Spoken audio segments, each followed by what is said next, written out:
지하철 공익이 전하는 지하철에서 절대 하지 말아야 하는 일. 안녕하세요. 유튜브 잘 보고 있습니다. 군대 썰이 인기가 많고 또 사람들이 많이 보는 것 또한 알고 있지만 사복에 대한 썰은 별로 없는 것 같더라고요. 제가 다니는 역은 사생활 보호 및 여차저차 다른 이유로 밝히지 않겠습니다.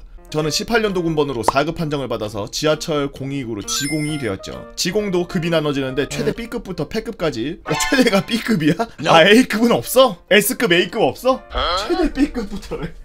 최대 B급부터 패급까지 다양한 난이도를 자랑하는 사회복무요원의 근무지 중 하나죠. 신답, 상왕심리 등 사람이 별로 없는 곳은 B급. 아, 사회복무요원이 근무하는 근무지 난이도가 B급이다. 나는 지공의 급을 나눈다고 처음에 이렇게 말하길래 지공에 대한 건 줄 알았더니 주어가 이거였네. 근무지네. 성수 건대 입구 홍대 막차가 마지막으로 하차하는 역, 사람들이 몰리고 밤이 아침보다 더 밝은 번화가에 있는 역이 패급으로 불립니다. 또 여기서 호선마다 일하는 방식이 다른데 2, 3, 4호선은 주야 비휴로 4교대, 5, 6, 7, 8선은 한 주에 주간, 한 주는 야간 이런 식으로 돼 있죠. 아, 이게 막 돌아가나 보네. 서울교통공사와 코레일은 또 다르기에 코레일 소속 호선은 잘 모르겠습니다. 아무튼 처음에 들어가면 호선마다 있는 지하철 센터에 먼저 방문을 합니다. 거기서 눈에 익은 훈련소 동기들도 볼 수 있죠. 반가움에 이야기를 하고 있으면 과장급 되는 인물이 네모난 파일철을 인원수만큼 들고 저희에게 대뜸와서 하는 말이 있습니다. 가위바위보해서 자기가 가고 싶은 역 골라. 그리고 그 파일철들을 보면 파일철 위에 역 이름이 써 있습니다. 다행히 제가 2순위로 집에서도 얼마 안 걸리고 사람도 별로 없는 A급에 배치받을 수 있었죠. 그렇게 배치를 받고 그 역에 찾아가 근무에 대해 배웁니다. 정말 B급답게 하는 일이 얼마 없습니다. 역마다 업무 보는 방식이 좀 차이가 있는데 제가 다니고 있는 역을 중심으로 설명을 드릴게요. 아침에 출근하면 기계에 하루마다 들어오는 돈을 회수하고 보증금을 환급하는 일회용 카드를 빼는 업무를 하고, 다시 센터에 방문해서 회수한 돈을 건네주고 거기서 우리 역 직원과 센터 직원분이 수다를 떠는 거를 구경하면서 11시쯤까지 가만히 있습니다. 그러다가 점심시간까지 기다리다가 점심 때리고 들어오면 뭐 한 거 없지만 좀 쉽니다. 그리고 비상 게이트 아래 이거 누르는 분 계시면은 고객을 상대로 휴대폰을 하다 보면 어느새 퇴근이죠. 야, 이 존나 꿀.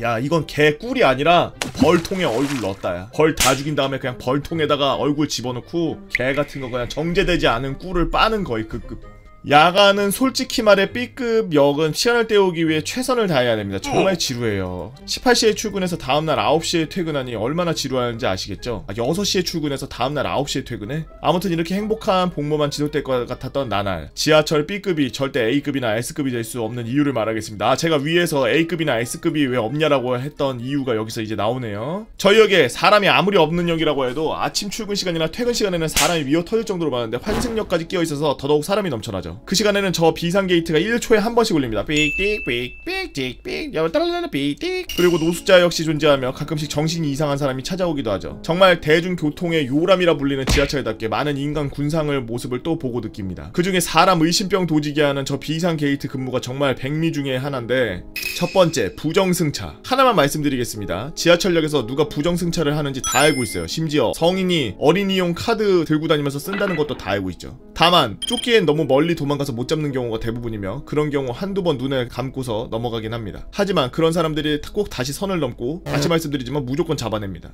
안되면 경찰에 신고라도 해서 잡아요. 부정승차 절대 안됩니다. 어린이 카드를 들고 다닌단 말이야? 그 비상게이트 근무도 익숙해지면 휴대폰을 하면서 CCTV로 상대를 보면서 상대방이 어떤 이유로 이 비상게이트를 열려고 할까라는 생각이 촤르륵 정리되는데, 일단 마이크를 눌러서 말합니다. 무엇을 도와드릴까요?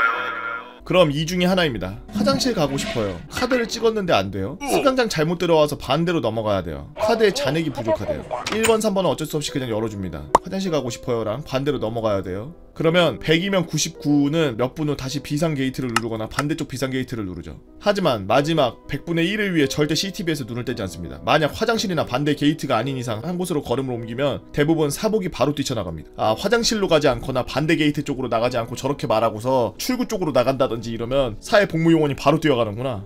아, 특별 휴가가 있어. 잡으면. 야, 이거 특별 휴가 잡혀있으면은 이거 눈에 불을 켜고 잡겠는데 완전 먹이인데 이거 그냥. 어?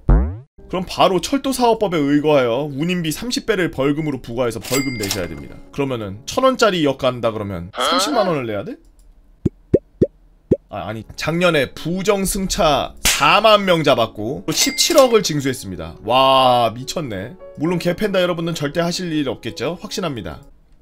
있을걸? 두 번째는 의심을 해봐야 됩니다. 두 번째, 카드를 찍었는데 안 돼요. 그래서 마이크에 대고 말합니다. 카드 한번 다시 찍어보세요.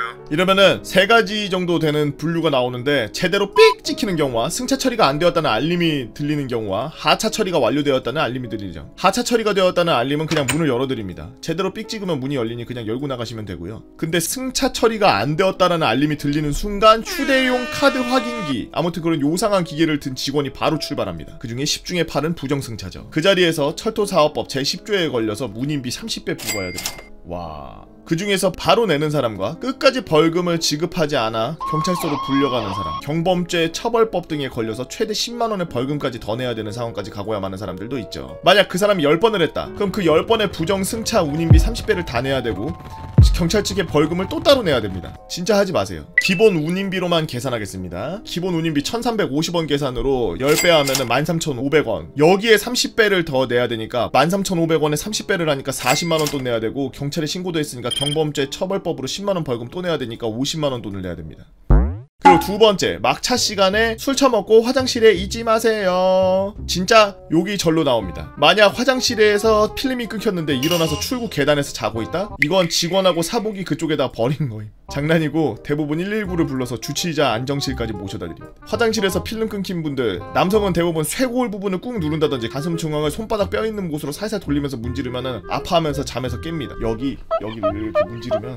하지만 여성분들이라면 이야기가 달라집니다. 대부분 혼자 있는 여성분들은 못 받고, 남자친구나 동성친구가 화장실 앞에서 기다리고 있는데 남자친구분은 차마 여자 화장실에 못 들어가고 막차 시간은 끊겨서 지하철 문은 닫히고 어쩔 줄 몰라서 발 덩덩 구르고 있는데, 동성친구는 대부분 똑같이 취해 있는 경우가 많습니다. 아무튼 그 상황에서 그 사람이 진짜 남자친구가 아니라면 이라는 가정도 해봐야 되기 때문에 무조건 경찰 부릅니다. 그리고 만약 그날 여성 직원이 없을 경우엔 더욱 난감해집니다.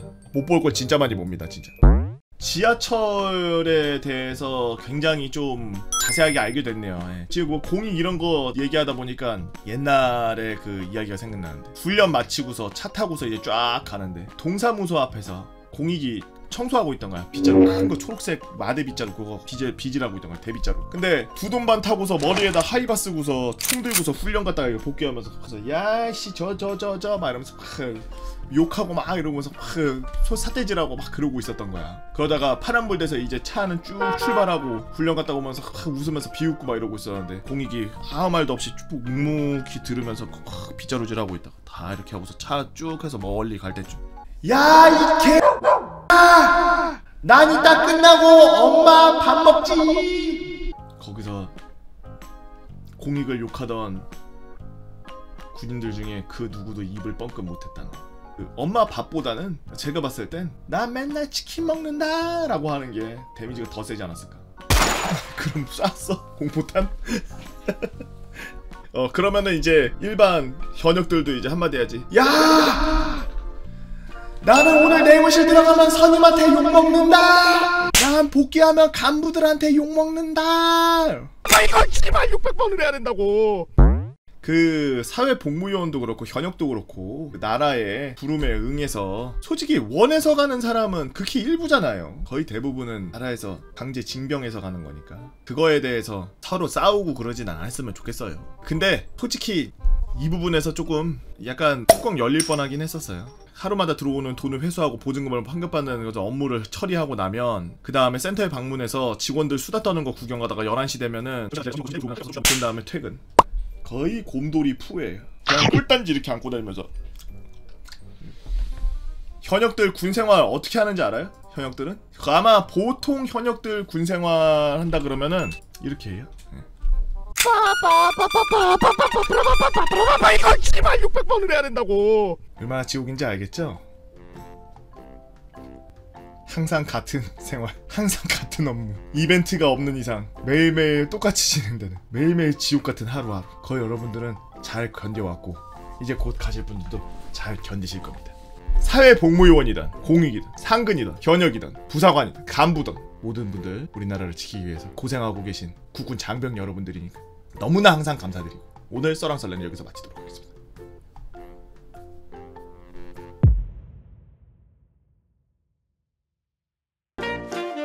사복은 절대 현역보다 지능이 딸리는 게 아닙니다. 그저 현역보다 몸이 좀 더 불편하고 정신이 좀 불편한 친구들이 오는 곳이라 똑같은 사람입니다. 제발 존중해주세요. 부탁드립니다.